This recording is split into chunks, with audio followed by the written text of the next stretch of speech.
Hi hello എല്ലാവർക്കും ഹിമാക്സിലേക്ക് സ്വാഗതം. ഒരു chapter 2 question sure answer sure mark എന്ന മോട്ടോ ഉയർത്തി പിടിച്ചുകൊണ്ട് നമ്മൾ നടത്തുന്ന മറ്റൊരു സെക്ഷനിലേക്ക് എല്ലാവരെയും ഞാൻ സ്വാഗതം ചെയ്യുന്നു.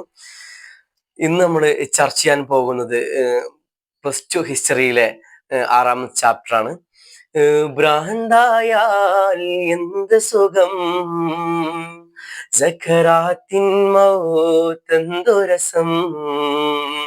ഭ്രാന്തായാൽ എന്ത് സുഖം, സക്കറാത്തിൻ മൗത്തെന്തു രസം. ഇപ്പോ ഈ ഒരു സാഹചര്യത്തിൽ ഇൻസ്റ്റയിൽ ഏറ്റവും കൂടുതൽ ഫോളോ ചെയ്യുന്ന, ഏറ്റവും കൂടുതൽ ട്രെൻഡ് ആയിക്കൊണ്ടിരിക്കുന്ന ഒരു പാട്ടാണുള്ളത്. അതുകൊണ്ട് നമ്മളിത് തുടങ്ങാതെ ഇത് മുൻപോട്ട് കൊണ്ടുപോകാൻ കഴിയില്ല. കാരണം നമ്മൾ ചർച്ച ചെയ്യുന്നത് ഭക്തി സൂഫി പ്രസ്ഥാനങ്ങളെ കുറിച്ചുള്ള ചാപ്റ്ററാണ്. +2 ഹിസ്റ്ററിയിലെ 6ാം ചാപ്റ്റർ സൂഫിസ്റ്റയാണ് കൂടുതലും ഹൈലൈറ്റ് ചെയ്യുന്നത്. പക്ഷെ നമ്മള് പ്രധാനപ്പെട്ട 2 ക്വസ്റ്റ്യൻ മാത്രമാണ് ചർച്ച ചെയ്യുന്നത്. അപ്പൊ നമ്മൾ അതിലേറെ കൂടുതൽ ഇതിൽ വരുന്ന 2 ഭാഗങ്ങൾ മാത്രം പറയാണ്. അതിലൊന്നാണ് കർണാടകയിലെ വീരശൈവ പാരമ്പര്യം എന്ന് പറയുന്നത്. അഥവാ ശിവലിംഗത്തെ ആരാധിച്ചിരുന്ന ഒരു വിഭാഗമാണ്. ബസവണ്ണ എന്ന് പറയുന്ന ബ്രാഹ്മണനായിട്ടുള്ളൊരു വ്യക്തിയാണ് ഇതിന്റെ ഫൗണ്ടർ എന്ന് പറയുന്നത്. ഇവര് വളരെ അഗാധമായിട്ട് ശിവനെ ആരാധിച്ചിരുന്ന ഒരു വിഭാഗമാണ്. ഇവര് ശിവന്റെ ലിംഗം ചെറിയൊരു ബോക്സിലാക്കിയിട്ട് അവരുടെ ഇടത്തെ തോളിലായിട്ട് ഒരു ചരടിൽ കോർത്ത് ധരിക്കുമായിരുന്നു. അതുകൊണ്ട് തന്നെ ഒരു ശിവലിംഗധാരികൾ എന്നൊക്കെ അറിയപ്പെടുന്നു.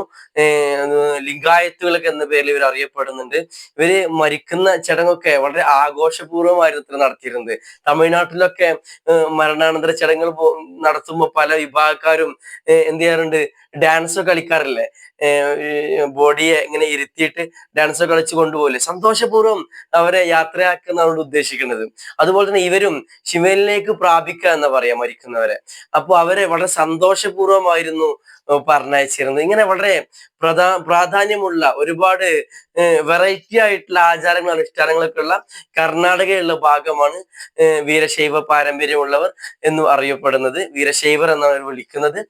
ഈ ഒരു ഭാഗം എക്സാമിന് എപ്പോഴും ക്വസ്റ്റ്യൻ ആയിട്ട് വരാറുണ്ട്. ഓക്കെ, ഇതെന്തായാലും പഠിക്കേണ്ടത് തന്നെയാണ്. ഇനി ഇതില് നമുക്ക് പറയാനുള്ള പ്രധാനപ്പെട്ട 2 പേരുണ്ട്, കബീർ ആൻഡ് ഗുരുനാനക്. കബീർ വലിയ കവിയാണ് കേട്ടോ. നമ്മൾ അങ്ങനെ തന്നെ വേണം കാണാൻ. ഇദ്ദേഹത്തിന്റെ കവിതകൾക്കൊക്കെ വല്ലാത്ത പ്രാധാന്യം ഉണ്ടായിരുന്നു. ഒക്കെ തലകീഴായിട്ട് എഴുതുക, നമുക്ക് അക്സെപ്റ്റ് ചെയ്യാൻ വല്ലാത്ത പ്രയാസം ഉണ്ടാവും. എക്സാമ്പിൾ പറയുകയാണെങ്കിൽ, പട്ടാപ്പകൽ ചൂട്ടും കത്തിച്ച് മനുഷ്യനെ തേടി അലഞ്ഞു, ഞാൻ മനുഷ്യനെ തേടി അലഞ്ഞു. നമുക്ക് ആ വരികൾ കൂടെ അക്സെപ്റ്റ് ചെയ്യാൻ വളരെ പാടാണല്ലോ. ഇങ്ങനത്തെ ഒരുപാട് വരികൾക്കൊക്കെ ഈ പ്രാധാന്യം കൊടുത്തിട്ടുള്ള, ഒരുപാട് വരികൾക്ക് എഴുതിയിട്ടുള്ള ഒരാളാണ് കബീർ എന്ന് പറയുന്ന വ്യക്തി. നമ്മൾ മനസ്സിലാക്കണം. അദ്ദേഹത്തെ കുറിച്ച് കൂടുതൽ പറയുകയാണെങ്കിൽ, കവികളായ സന്യാസിമാർക്കിടയിൽ കബീറിന് വലിയ സ്ഥാനമായിരുന്നു ഉണ്ടായിരുന്നത്. കബീറിൻ്റെതാണെന്ന് കരുതപ്പെടുന്ന കീർത്തനങ്ങൾ 3 വ്യത്യസ്ത പാരമ്പര്യങ്ങളാണ് അറിയപ്പെടുന്നത്. അതിലൊന്ന് വാരണാസിയിലും ഉത്തർപ്രദേശിലും കബീർ പാണ്ട് അല്ലെങ്കിൽ സംരക്ഷിച്ചിട്ടുള്ള കബീർ ബിജക് എന്നറിയപ്പെടുന്ന ഒരു ഭാഗം. രണ്ടാമത്തത് രാജസ്ഥാനിലെ താതു പാനൽ ശേഖരിച്ച് സംരക്ഷിച്ചിട്ടുള്ള കബീർ ഗ്രന്ഥാവലി. മൂന്നാമത്തത് ആദി ഗ്രന്ഥ സാഹിബികൾ ഉൾപ്പെടുത്തിയിട്ടുള്ള കബീറിന്റെ രചനകൾ. ഒരു നിർഗുണ കവിത ആയിരുന്നു കബീർ ദാസിൻ്റെത്. കബീറിന്റെ കവിതകൾ പല ഭാഷകളിലും ലഭ്യമായിട്ടുണ്ട്. അവയിൽ ചിലത് നിർഗുണ കവികളുടെ ഒരു സാമ്യമായ ഭാഗമായിട്ടാണ് പറയപ്പെടുന്നത്. അദ്ദേഹത്തിന്റെ രചനകൾ ഉൽത്ത് ബൻസി അഥവാ തലകീയായി പറയുന്നവ എന്നാണ് അറിയപ്പെടുന്നത്. ഉദാഹരണത്തിന്, പൂവില്ലാതെ പുഷ്പിക്കുന്ന താമര, അതുപോലെ തന്നെ സമുദ്രത്തിൽ ആടുന്ന തീ, ഇങ്ങനെയൊക്കെയുള്ള വരികളാണ് അദ്ദേഹം ഉണ്ടാക്കിയതായിട്ട് പറയുന്നത്. അതിന്റെ വരികളെ പെട്ടെന്ന് അക്സെപ്റ്റ് ചെയ്യാൻ നമുക്ക് വലിയ ബുദ്ധിമുട്ടാണ്. ഞാൻ ഫസ്റ്റ് തന്നെ പാടുക അതുകൊണ്ടാണ്. നമ്മള് ഇപ്പോ ട്രെൻഡ് ആയിക്കൊണ്ടിരിക്കുന്ന ഭാഗത്ത് നമ്മൾ കേട്ടിട്ടില്ലേ, ഭ്രാന്തായാൽ എന്ത് സുഖം, ഒരു നോർമൽ ആയിട്ടുള്ള മനുഷ്യന് ഇത് ഫസ്റ്റ് കേൾക്കുമ്പോ ഭ്രാന്തായാൽ എന്ത് സുഖം, ആ ബെസ്റ്റ് പറ്റും, അങ്ങനെ നമ്മൾ പറയാ, നമ്മളത് കളിയാക്കിയിട്ടാ പറയാ.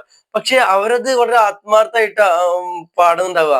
ഭ്രാന്തായാൽ എന്ത് സുഖം, സക്രാത്തിൻ മൗത്ത് എന്ത് രസം എന്നൊക്കെ അവര് ഒരു വല്ലാത്തൊരു ഭ്രാന്തൻ മൂഡില് പാടുന്ന ഭാഗം തന്നെയായിട്ടാണ് നമ്മൾ കാണേണ്ടത്.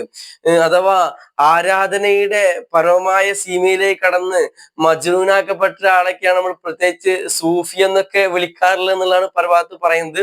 അപ്പൊ എന്തായാലും അധികം വിശദീകരണത്തിലേക്ക് പോകുന്ന കബീർ എന്ന് പറയുന്ന ഭാഗം എന്തായാലും പഠിച്ചിട്ട് പോകണം എന്നുള്ളതാണ് പറയുന്നത്. മറ്റൊരു പ്രധാനപ്പെട്ട വ്യക്തിയാണ് ഗുരുനാനക്. ബാബ ഗുരുനാനക് പഞ്ചാബിലെ നാൻ സാഹിബ് എന്ന ഒരു ഗ്രാമത്തിലെ ഒരു ഹൈന്ദവ വ്യാപാരി കുടുംബത്തിലാണ് ജനിച്ചത്.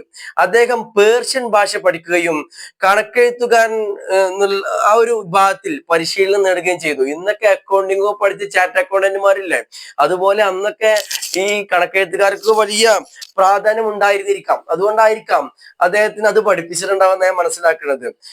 അതുപോലെ തന്നെ നന്നേ ചെറുപ്പത്തിൽ തന്നെ അദ്ദേഹത്തിന്റെ വിവാഹം കഴിഞ്ഞിരുന്നു. എന്നാൽ കുടുംബജീവിതത്തിൽ അദ്ദേഹത്തിന് വലിയ താല്പര്യമൊന്നും ഉണ്ടായിരുന്നില്ല. കുടുംബജീവിതം അദ്ദേഹത്തിന് വലിയ കമ്പല്ല. സൂഫികളൊക്കെ അങ്ങനെയാണ്, കുടുംബജീവിതം വലിയ താല്പര്യമൊക്കെ ഉണ്ടാവില്ല. ഒരു സമയം കഴിയുമ്പോൾ അവര് ഏകാന്തതയിലേക്ക് പോകുമ്പോൾ പലപ്പോഴും കുടുംബജീവിതം അവർക്ക് നഷ്ടപ്പെട്ടു പോവാറാണ് പതിവ്. ഗുരുനാനക്കും പതിവ് തെറ്റിച്ചിട്ടില്ല. നിർഗുണ ഭക്തിയുടെ വക്താവായിട്ട് അദ്ദേഹത്തെ അറിയപ്പെടുന്നത്. പരമാത്മാവ് അഥവാ റബ്ബിന് ലിംഗമോ രൂപമോ ഇല്ല എന്നാണ് അദ്ദേഹം പറയുന്നത്. യാഗങ്ങൾ, ആചാരങ്ങൾ, അതുപോലെ തന്നെ സനാതന ധർമ്മങ്ങൾ, വിഗ്രഹാരാധന, ജാതി വ്യവസ്ഥ, കഠിന സൃഷ്ടികൾ, ഹിന്ദുക്കളുടെയും മുസ്ലിങ്ങളുടെയും പ്രാമാണിക ഗ്രന്ഥങ്ങൾ എന്നിവ അദ്ദേഹം നിരാകരിച്ചു, എതിർത്തു. ഹിന്ദു മുസ്ലിം മുഴുവൻ ഗ്രന്ഥങ്ങൾ എതിർത്തു. അതോടൊപ്പം തന്നെ ഈ വിഭാഗങ്ങളൊക്കെ അനുഷ്ഠിച്ചു പോരുന്ന ആചാരങ്ങൾ, അനുഷ്ഠാനങ്ങൾ ഉണ്ടല്ലോ, ഇതൊക്കെ ഒന്നിച്ചങ്ങ് എതിർത്തു തന്നെ പറയേണ്ടി വരും.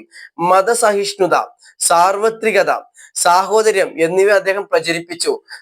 ആ കാലത്ത് ഒരു ചെറിയ സ്വാമി വിവേകാനന്ദനാണെന്നൊക്കെ പറയേണ്ടി വരും. അദ്ദേഹം മതത്തിനിടയിൽ സൗഹൃദം വേണമെന്നും എല്ലാവരും ഒരു ദൈവത്തെയാണ് ആരാധിക്കുന്നത്, അതുപോലെ തന്നെ ആ ഒരു ആചാരം കൊണ്ടുനടക്കുന്നതൊക്കെ പറയാൻ വേണ്ടി അദ്ദേഹം ഒരുപാട് ത്യാഗം സഹിച്ചിരുന്ന കാര്യം മനസ്സിലായി നമുക്ക്.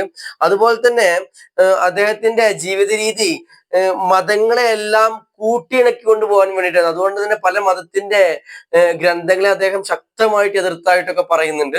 എന്തായാലും ഈ ഭാഗവും ഈ കബീർ എന്ന് പറയുന്ന കവിയെക്കുറിച്ചും ഗുരുനാനക് എന്ന് പറയുന്ന ഈ ഒരു സൂഫിയെ കുറിച്ച് എന്തായാലും ചോദ്യമായിട്ട് വരും. ഇതിൽ എന്തായാലും ഇത് പഠിച്ചിട്ട് പോകാം. അതുപോലെ തന്നെ വീരശൈവ പാരമ്പര്യം, ഈ രണ്ടു ഭാഗം, കബീർ ആൻഡ് ഗുരുനാനക്, അതുപോലെ തന്നെ വീരശൈവ പാരമ്പര്യം, ഈ രണ്ടു ഭാഗം എന്തായാലും പഠിച്ചിട്ട് പോകണം. ഷോർട്ട് നോട്ട് വേണ്ടവർ മെസ്സേജ് അയച്ചാൽ മതി, അതിലേക്ക് തരാവുന്നതാണ്, നോ പ്രോബ്ലം. ഇനി എന്തെങ്കിലും അധിക സംശയങ്ങൾ ഉണ്ടെങ്കിൽ അത് നിങ്ങൾക്ക് ചോദിക്കാം. ഓക്കെ, അപ്പോ നന്നായിട്ട് പഠിക്കാം, സംശയങ്ങൾ ചോദിക്കാം. മറ്റൊരു ക്ലാസ്സുമായിട്ട് വീണ്ടും വരാം. Okay, thank you.